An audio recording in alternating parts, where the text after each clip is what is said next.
How's it going, everybody? I'm Steve and welcome back to my channel. So tonight I'm going to finally do my top 25 favorite movies from the 70s. I did one last year, I think it was for the 90s, that did really well. I did one for the 80s as well that did really well. But especially the 80s video, it definitely blew up. I had over 900 views on that, so really appreciate everybody watching that video. And this is part of the Tim Talks Talkies community challenge, which is really popular. I really encourage everyone that if you have a YouTube channel, to go ahead and submit a video to Tim. He loves watching those, and you get so many entrants for both the 80s and 90s that it makes it a lot of fun. And like I said, it's everybody on YouTube really got into it these last two community challenges. So, basically, I was born in 1973, so a lot of the movies that I love from the 70s I didn't watch until the 80s. So and some of the movies that I left out of my list were ones from I watched in the early 90s that I maybe need to rewatch. They didn't leave a major impression on me, but I'll leave in the comments basically all the movies that I left out of this list. And if you want to leave a comment and let me know what movies I missed, maybe if you check the update section, you can see the ones that I cut out of my list, and let me know how I made a mistake not including those in my top 25. But as far as Tim said that basically the numbers 15 through 1 are the ones that are going to get counted. So a 15 would be a number 1 point, and number 1 would be a 15 point. And he's still going to do a top 25, but it's going to be just he's going to take the top 15 from everyone's list and then make a top 25 out of that. So, but it's a lot of fun. Like I said, the top 15 a lot of those are pop culture kind of movies.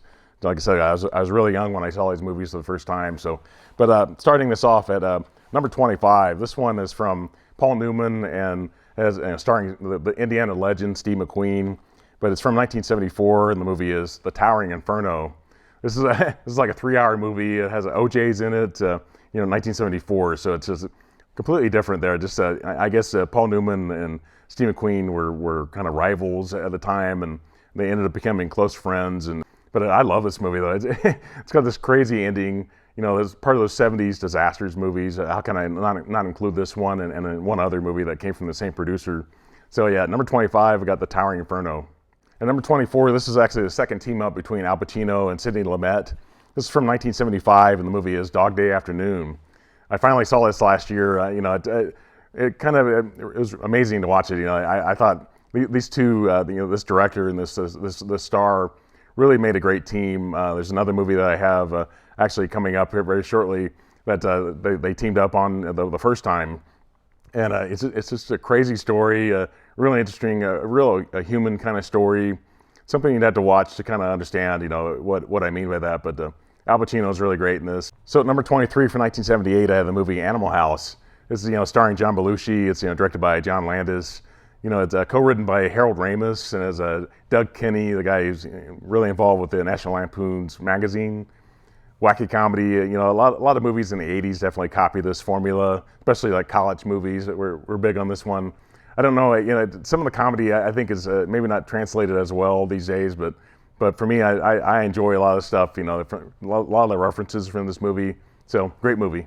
So at number 22 from 1973, I have the first team up between Al Pacino and Sidney Lumet, and the movie is Serpico. This is another movie I had not seen until last year. So these movies definitely have left an impression on me. Al Pacino is really great in this movie. Like I said, I like him more than what he did in Dog Day Afternoon, which is the one that followed this one. But 1973, like I said, I was born in that year, so it's just crazy that this cop, trying to do all the right things, and just kind of getting in trouble with other cops, basically. So fantastic. I definitely recommend people check this one out. So at number 21 from the year 1972, this movie I've watched so much when I was a kid. But the movie is Poseidon Adventure. Starring Gene Hackman. He's so really great in this movie. I think he found out that he won the Oscar for the French Connection while he was filming this one. Gene Hackman, what did he turn 94 recently? This movie is such a great kind of a classic cast. A lot of actors have passed away now from this, but fantastic. And another disaster movie from the 70s. This is actually the last one I have on my list from as far as disaster movies. But this movie's always left an impression on me. It's been remade so many times, but to me the original is still the best one though. At number 20 for 1979, I have the movie Monty Python's Life of Brian. Fantastic. I'm a huge fan of Monty Python. I'm not sure if everyone is necessarily, but if you're a fan of this British group, it has one American, Terry Gilliam's in it, in that group. But I think it's part of why Monty Python is so popular in America, because they had like one person that you can at least relate to in the movie. And I love British humor. It's Eric Idle, John Cleese, a lot of these great stars, Michael Palin. Fantastic comedy. Love the ending to this movie too. So yeah, great one. At number 19 for 1976, I have the original Rocky. This is a Sylvester Stallone. Definitely, he risked his whole career to play this role. He wrote the script, wrote the screenplay for it, and insisted that he be the star of the movie, and he wouldn't sell the movie to the studio, the script to the studio, unless they gave him the starring role, which is definitely a big reason why he has a career now, and why he's had three big franchises because of Rocky. Carl Weathers just passed away not too long ago. He's a big part of what made Rocky so great too, and Sylvester Stallone said that recently on YouTube, how important Carl Weathers was to his career and to the Rocky characters. So you got to check out Rocky. Definitely the other movies were way more commercial than the original movie. The original is definitely more of an art house kind of movie, but yeah, still love Rocky though. At number 18 for 1971, I have A Clockwork Orange. This is directed by Stanley Kubrick. It has this really wacky kind of futuristic kind of style to it.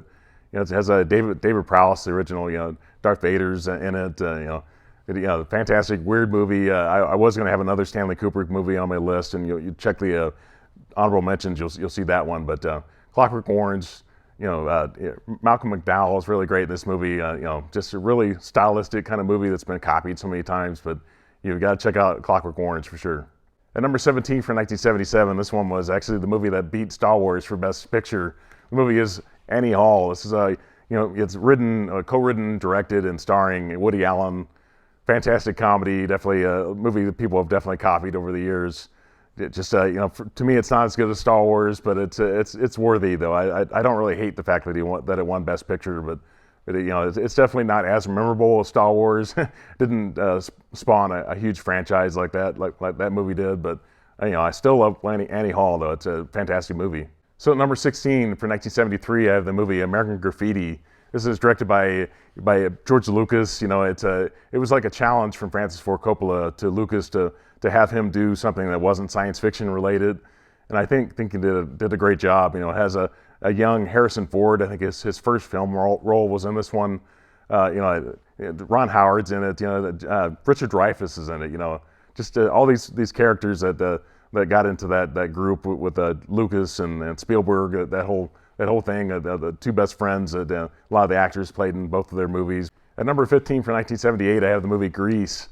He's obviously the top one here, but starring John Travolta and Olivia Newton-John. Has a great soundtrack. I'm not a big fan of musicals, but to me this is the exception. I think it's based off of a Broadway play. Fantastic movie. It's one I've grown up with. My parents love this movie too, so it's definitely something that's grown on me over the years, and I've watched it most of my life. I think it was I may have watched it maybe the very early 80s, 1980, 81. It was on TV all the time. But yeah, definitely love Grease. I recommend everybody check it out, even if you don't like musicals. Number 14 from 1977, it's not Star Wars. The movie is Close Encounters of the Third Kind. This is directed by Steven Spielberg. Like I said, Spielberg and Lucas are big time friends, and they both made science fiction movies this year.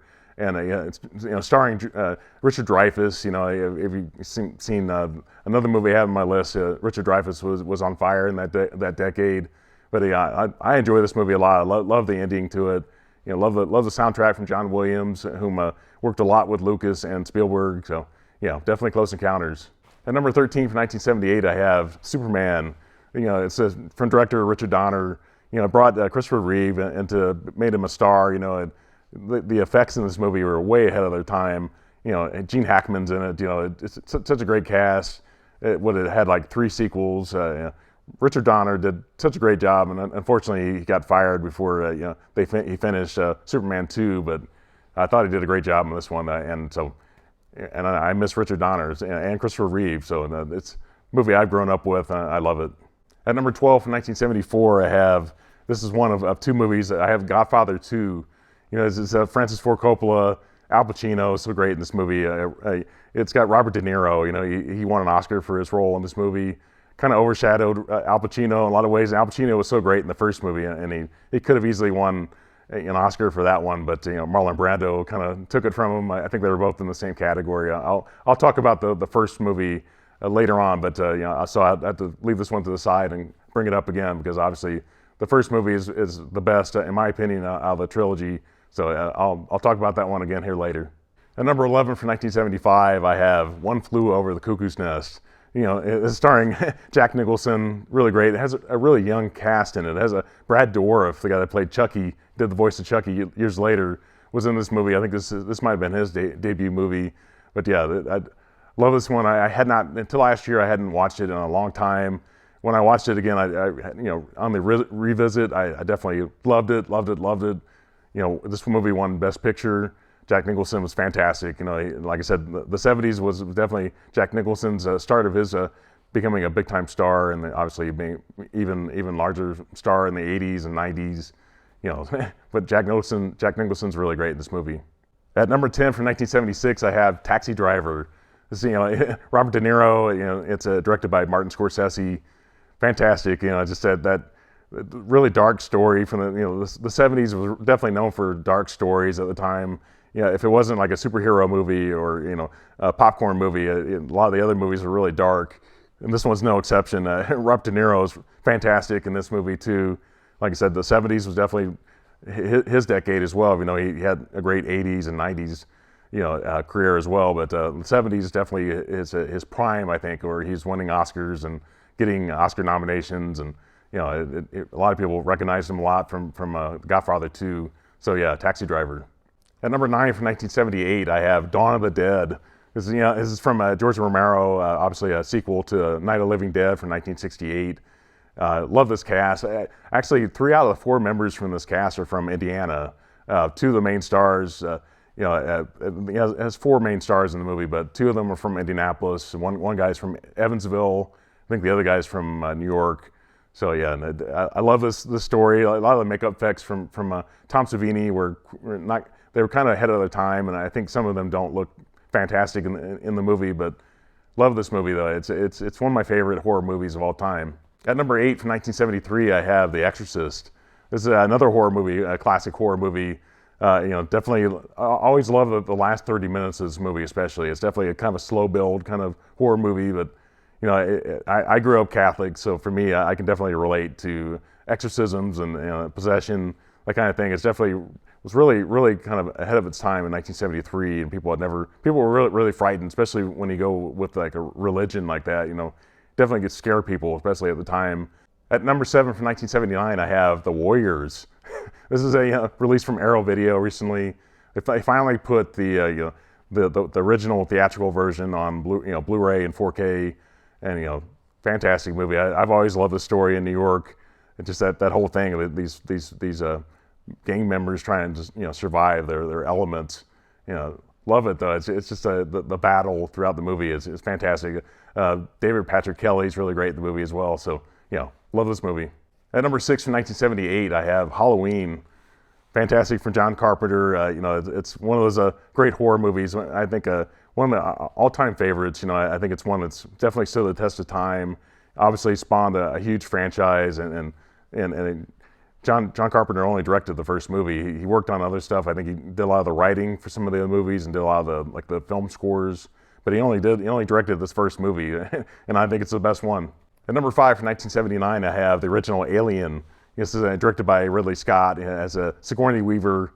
Definitely that way ahead of its time. Definitely the sequel in 1986 is fantastic too, called Aliens. Some of the others weren't as good, but definitely the first 2. The second one from James Cameron was really great, but this original from 1979 was way ahead of its time. It's one of those classic. They took forever to make a sequel to it, but the original I think is really great, really scary. I think the first one's definitely more of a horror movie compared to the sequel, which was a little bit more of a sci-fi movie. At number 4 from 1975, I have Monty Python and the Holy Grail, one of my favorite comedies of all time. Like I said, I'm a huge fan of Monty Python.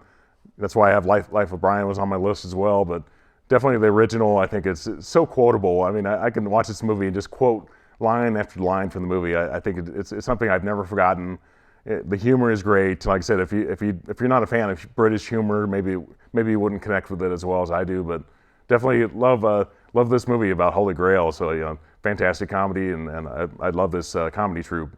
At number 3 from 1972, I'm bringing back my box set here. It's the original Godfather. Like I said, Marlon Brando is really great in this movie, but I thought Al Pacino was definitely better in the movie. He has more lines. And really, the trilogy is about Michael Corleone. So at the time, I don't think they totally realized that it was going to be a trilogy about him. And obviously, Marlon Brando had such a pedigree, and people loved him in Hollywood. So I think his total screen time was like 13 minutes or something like that, I think, or maybe a little bit longer than that. But Al Pacino is definitely in the movie a lot more, and he's fantastic in this movie. And it's kind of a shame that he was put in the same category as Marlon Brando, because he's definitely more of a supporting actor, even though he's kind of leading the movie in a lot of ways. But you say if Marlon Brando should have been the supporting actor, even though he's considered to be the Godfather in the first movie. So unbelievable. Al Pacino kind of lost out on one of his best performances, but he's fantastic in this. Marlon Brando's great in the movie as well. It's James Caan's really great in the movie. So definitely the Godfather at number 3. And number 2, this one was actually, I kind of flipped these. I think the last time I did my 70s review, I had this one at number 1, but this one's fantastic from 1975 from Steven Spielberg. I have Jaws. Richard Dreyfuss is really great in this movie. Robert Shaw is really great. Roy Scheider, just a great cast. Like I said, this is definitely the decade for Richard Dreyfuss as well. So, fantastic. I love this is kind of a horror movie in some ways. Jaws is really, really scary in the movie. It's like the first summer blockbuster. So number 1 from 1977, I have Star Wars. This is directed by George Lucas. Harrison Ford's really fantastic in this movie. Mark Hamill, Carrie Fisher. It's got such a great cast. It's way ahead of its time. It broke the records that Jaws made originally in 1975. Like I said, Spielberg and Lucas are best friends, so they kind of worked together a lot over the years, and obviously they did the Indiana Jones franchise together. John Williams did the film score for this. Love this. It spawned a huge franchise. Disney Plus. Who knows? Disney Plus would be as popular as it is with if it didn't have Star Wars to latch on to. Big time franchise. George Lucas sold his franchise at one point, and he's living off that money for the rest of his life. And he took a big risk on this movie, and especially on the second and third sequels as well. But yeah, Jaws and Star Wars, number 2, number 1. Like I said, either one of those they could go in either order really. But for today, I've got Star Wars at number 1. Okay, so that's all I have. Like I said, please leave in the comments. Let me know some of the movies I left out of my top 25. And like I said, check out my comments. You'll see some of the honorable mentions I have there. Fantastic. Like I said, if you want to do a community challenge, you just basically put at Tim Talks Talkies if you do a video, and Tim will put it and kind of promote it on his channel, and then he'll do a big kind of award show kind of thing, and show where all the movies kind of ranked. Top 25. It's a lot of fun. So thanks everybody. If you're not already subscribed to my channel, please do so. Please put a thumbs up on this video. It definitely helps with the YouTube algorithm. And have a great one. Thank you. Bye.